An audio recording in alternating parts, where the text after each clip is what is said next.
Bon, la question qui a été abordée portait essentiellement sur les droits humains, mais notamment les droits des femmes.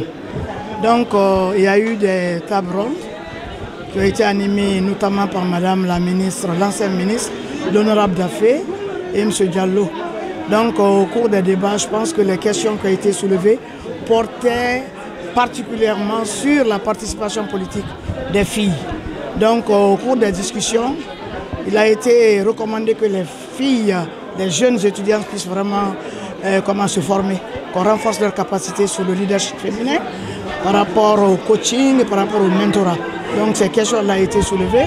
Et une autre question non moins importante a été soulevée, c'était par rapport aux préjugés concernant les violences basées sur le genre, notamment la position des religieux et la position, comment on appelle ça, des traditions sur ces questions.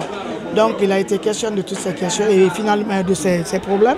Et finalement, il a été recommandé que les jeunes filles, qu'on renforce leur capacité pour que vraiment ils soient coachés par les aînés afin qu'ils puissent vraiment fortement s'impliquer au niveau des partis politiques.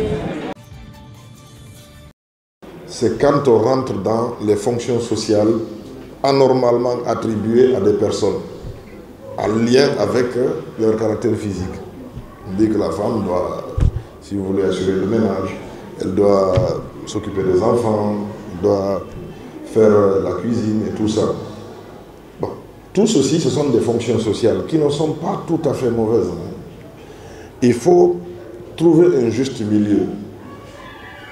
Parce que on est en train de pousser à l'émancipation, je suis tout à fait d'accord, mais il faut faire en sorte aussi qu'on ne porte pas atteinte à nos valeurs sociales parce que ça peut provoquer des troubles que l'on ne pourra pas contrôler par la suite. Toutes les valeurs sociales ne sont pas mauvaises. Il y en a qui sont bonnes, qu'il faut perpétuer, mais il y en a d'autres qu'il faut faire évoluer. C'est pourquoi c'est un sujet que je dirais extrêmement sensible, mais tenant compte des réalités du pays, je pense que ce n'est pas un problème pour une femme de s'émanciper en Guinée, du point de vue de la loi, mais même si vous circulez dans Conakry, moi j'ai vu des femmes qui conduisent des camions au port. J'ai vu des femmes, bon, je les vois tous les jours d'ailleurs dans la police, la gendarmerie. On les voit à la douane, un peu partout. Ça veut dire que, administrativement parlant, l'État en soi n'est pas un frein. Parce qu'il n'y a aucune fonction qui est interdite à une femme ici. N'est-ce pas? Démarquez-vous dès au départ. C'est à l'école où ça commence. Ne vous laissez pas en général les femmes, les filles, vous êtes les plus intelligentes. Dans la classe, vous voyez, vous êtes les meilleures.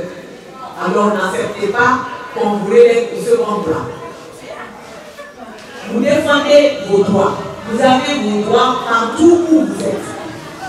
Que ce soit à l'école, que ce soit dans la vie, que ce soit en famille. Le jour où vous allez commencer à travailler, ne laissez pas vos droits filer entre vous. Le réseau des femmes ministres et parlementaires de Guinée, nous avons travaillé pendant une semaine en collaboration avec le PNUD pour améliorer beaucoup de choses dans l'avant-projet de la nouvelle constitution et je crois que c'est en faveur des femmes. Nous espérons, et il y a un suivi qui se fait actuellement pour nous permettre que nos recommandations soient prises en charge. Nous qui venons de la Guinée profonde, c'est-à-dire à l'intérieur du pays, lorsque tu parles, par exemple, les filles de là-bas et les filles d'ici, il y a une grande différence. Également pour les femmes aussi. Lorsque tu parles dans les villages les plus reculés en Guinée, je veux dire, les ONG qui se battent dans la défense des droits des filles et femmes en Guinée, par exemple le club dont je faisais partie, le club des jeunes filles de Afarana, lorsque tu viens dans une sous-préfecture ou dans un village, tu es là, par exemple, pour défendre le droit des femmes, mais tu vas avoir ces mêmes femmes sont là, elles se retiennent de déclarer vraiment les fléaux auxquels elles font face. Parce que là-bas, on met dans leur tête que devant les hommes, les femmes n'ont pas le droit même de parler, à plus forte raison de se décider. Donc ça vient de là-bas, s'il faut dire comme ça.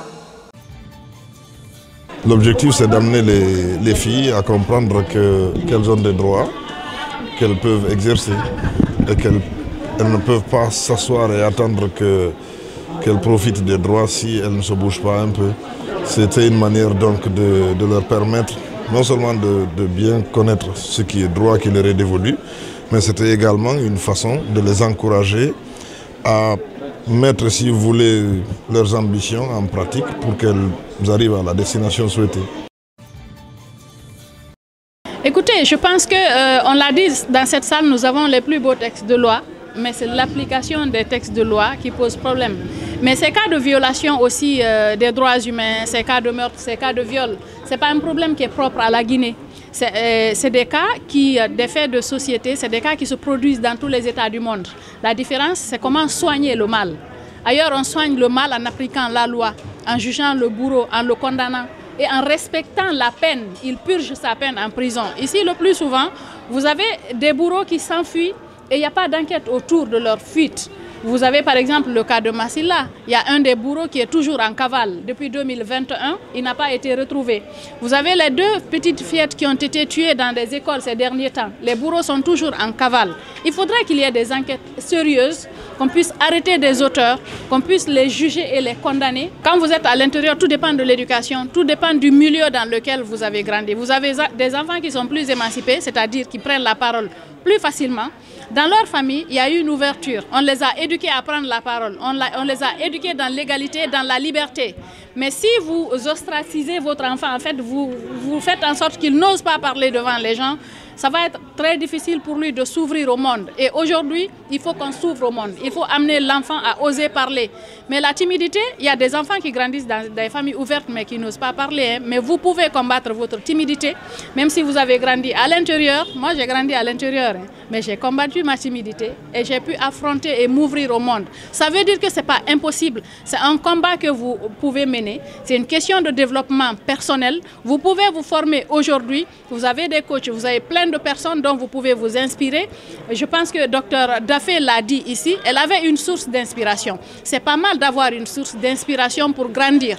Il faut s'inspirer des gens, il faut se dire que même si vous avez grandi à l'intérieur du pays, il faut briser les barrières.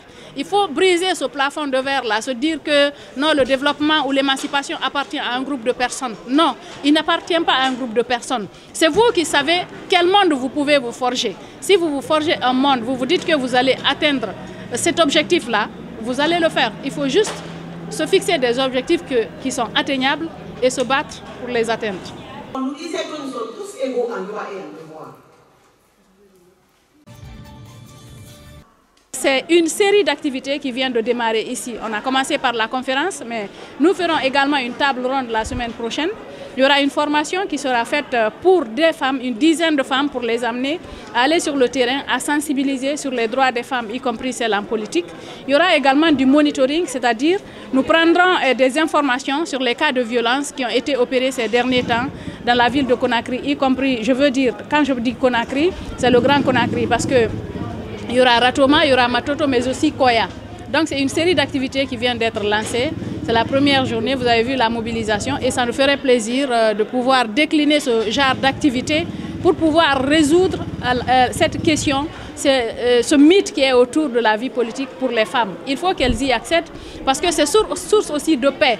Le plus souvent, quand la femme est imprégnée de la vie politique, elle sait qu'elle est mère, elle est épouse, elle n'a pas intérêt à ce que le pays flambe. Elle jouera le jeu pour qu'il y ait la paix, pour qu'il y ait l'accalmie, pour que les choses se passent normalement. Alain Seydou qui était polygame. Il y avait aussi le président du groupe du RPG, Namarou, qui est aussi polygame.